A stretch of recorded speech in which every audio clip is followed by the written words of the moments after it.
Are we live?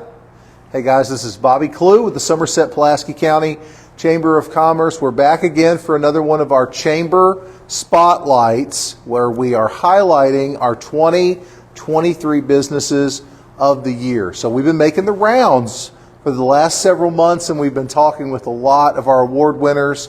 Today is no different. We are out at the John Sherman Cooper Power Station down here in the Burnside area. I'm here with their plant manager, Mr. Philip Duncan. Philip, thank you very much for taking a few minutes to talk with us. So I know this plant fairly well. I get to tour it once a year with our leadership class, and I'm always convinced that this is probably one of our biggest treasures and the best kept secrets in Pulaski County. A lot of people just really don't even know what's going on here, and I guess the short way to put that is you guys are keeping the lights on down here. So as best we can. Tell us a little bit about maybe the origins. So how long has the Cooper Power Station been here? So, Bobby, first of all, thank you for sure. being here and recognizing this station. And East Kentucky Power, of course, but what you all have done as a chamber to help put this station on the map, if you will, again, has been tremendous, and we really appreciate all your efforts. Well, thank you, Philip. But a little bit about the station and its history. Our Unit 1 was constructed in 1963, was commissioned in 63. It is a 115 megawatt unit, which has been one of the most reliable units anywhere in the state when it comes to coal-fired generation. A few years after that, our board of directors, they made the decision that, hey, the rural areas are starting to grow. We need more power to be able to supply to the rural areas, and that's when they built Unit 2, which was commissioned in 69. Okay. So how many megawatts is the second unit? the second unit is 225. Oh, so it's bigger. megawatts. Okay. Yeah, it's almost twice the size of Unit 1. Wow. Yeah. So a significant amount of kilowatts coming out of this place all the time. And I like to tell the story about when you all won this award. I think one of the reasons that I really, when you all were nominated, one of the arguments that was made is that this was kind of the lifeline in late 2022 with the ice storm that we had. Right. Was it Winter Storm Elliott? Elliott. It was Winter Storm Elliott. This power plant right here. So we always think of it some other big place. This right here in little old Somerset, Kentucky. This power plant was really propping up dozens of communities because we were online, and if it would have gone offline, what could have happened there? Yep. Well, it was a very crucial time, of course. Everybody can remember how the weather came in really quickly and had sub-temperatures there for through the holidays. It was brutal. Yeah, it was. It was absolutely brutal. But East Kentucky, what we do, we sell our power into what is called an RTO, the PJM market, which is based out of Philadelphia. So we were able to purchase energy from the market, and we were purchasing energy from the market at that time. But what happened in the market, like does in many peak times, the market just skyrocketed. I mean, you're talking about, in essence of over $1,000 a megawatt hour. So it was really expensive, and things got really tight in the market because they were starting to see that other areas of the country were starting to feel the same effects. So it was kind of a mass event, if you will. But what happened was everything was going along pretty good. We had just came out, or it was in the midst of coming out of a major turbine overhaul on Unit 2. Right. So Unit 2 really wasn't even available. All we had available in the market was Unit 1, which is the oldest but most flexible unit within the East Kentucky fleet. So as the days and hours went on, as the temperatures continued to drop, what happened was the gas market became really stressed. Gas was actually being curtailed, so a lot of gas units, not only with East Kentucky, but all the generators around that were natural gas, were having issue getting gas off the pipelines. I gotcha. And when they did finally release the gas off the pipelines, a lot of those plants had already frozen up some of their auxiliary equipment. Very fortunate that Cooper Station, Cooper Unit 1, was already online and carrying the voltage for this entire southeastern portion of the state and even parts of Tennessee. So yeah, it got really tight really quick, and we were very fortunate to have something on generating still on the ground right here in Burnside, Kentucky. I remember hearing a story one time when Texas had a cold snap, and Yep. and people were getting bills in the mail that were thousands and 1000s of dollars, and I imagine that by you guys staying reliable, that's helping keep all those bills, in check also, so that never happens here. Well, I guess it does happen at times. I think a lot of times people don't understand what it takes to, produce that kilowatt. Sure. And with all the EPA regulations, it's always going to be a strain to try to keep our cost low. Sure. But we do the best we can. We want to do right by our member systems. We want to do right by all of their customers and members. Right. So yeah, we are very cognizant of the fact that we need to serve the person at the end of the line, the person that a lot of the people that really maybe can't afford the higher electric bills. We do all we can to make sure we're keeping those prices down.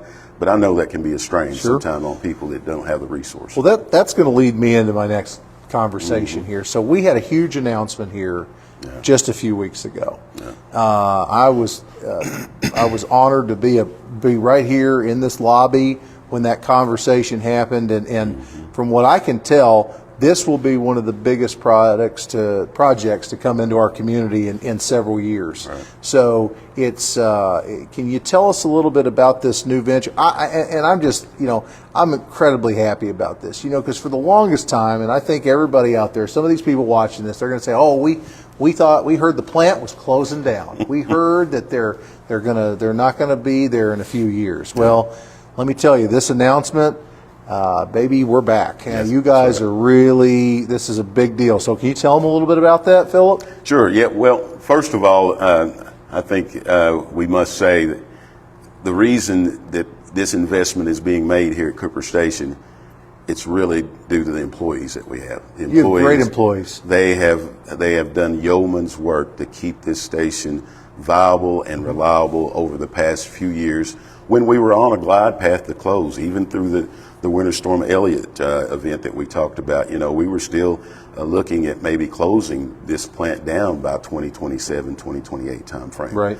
But now that, that I guess cooler heads have prevailed and people have taken notice, these projects that we have going on to revitalize, if you will, this station are going to be just so good, not just for this station, but for the economic impact that it has on our entire Lake Cumberland area. We have about 60 employees here. Most of them all live in Pulaski, Wayne, Russell, so it affects a lot.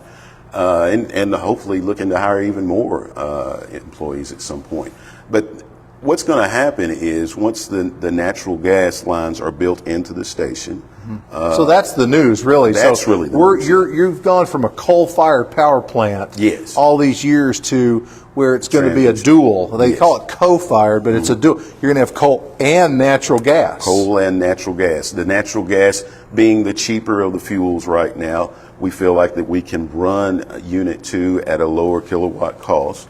And then plus, we'll keep some coal on the ground just because coal is still one of the most reliable fuel sources that we have. Absolutely. So we're excited about that. We're excited to keep Unit 2, pushing on into the next decade and hopefully beyond that. The other project that will be going on and be commissioned sometime in the 2030 time frame will be a combined cycle unit that will sit on the back of the facility. The combined cycle is a natural gas and steam. It takes natural gas and steam to produce the electricity. Oh, wow. So we're excited about that, and you're talking about a megawatt there just for that unit of around 745 megawatts. So you'll have that one and the other two units, so you'll have all three, you think, or will? Well, we will hold on to Unit 1 for as long as we can. Right. There's still some EPA regulations out there that puts that unit in jeopardy. So, gotcha. But we'll hold on to Unit 1 as long as possible. But the new one that you'd build, and you said that 2030 timeframe, that'd be bigger than the other two combined. Oh, yeah, 745 megawatts. Yeah, That's it'll big. dwarf. Yeah. And it, again, being natural gas, we feel like it'll be a big player in the market and run right. considerable amount of the time. Well, I just think back to a real simple thing. I look at my grandparents, and they may have only had 2 or 3 things plugged into an electrical outlet in their house. Yeah. And that's not that long ago. That's right. And I look at our house, and I bet we have 40 or 50 things on any given day, maybe 60 things plugged in all over the house. And I think about how much more electricity we use today than we used 50 years ago or 60 years ago. And I think it's crazy to consider closing a power plant. It doesn't register, because I feel like we need everything out there that we can throw at it. I feel like we need the solar and the wind and the coal and the net. We need it all. Of course. And I'm so happy to see this, because when you talk to anybody that works here, these are good jobs. They pay well. They have wonderful benefits. And the way that I can always tell that is because you've got to pry those people out of here at retirement with a crowbar. When some of these people, they'll say, I've been here 30 years, 32 years. You don't stay somewhere for 30 years unless you how long have you been here, Philip? This will be my 33rd year. Well, there you go. You like what you do, and you get to come and you work with really capable, good people in a really good environment. And I'm so happy to see this place stay here for generations to come, I hope. And I think this announcement is really going to help solidify that. Yep, of course. And I really, again, want to thank not only you, but all the support that we have from our local officials.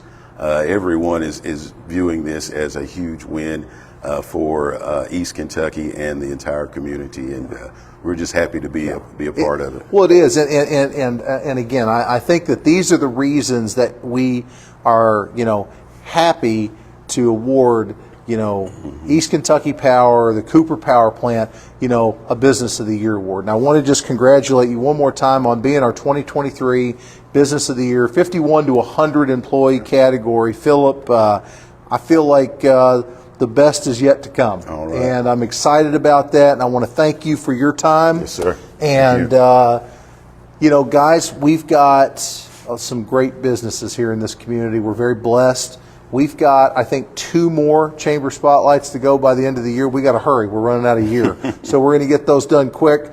Until the next one of these, thank you all very much for tuning in. Have a wonderful day.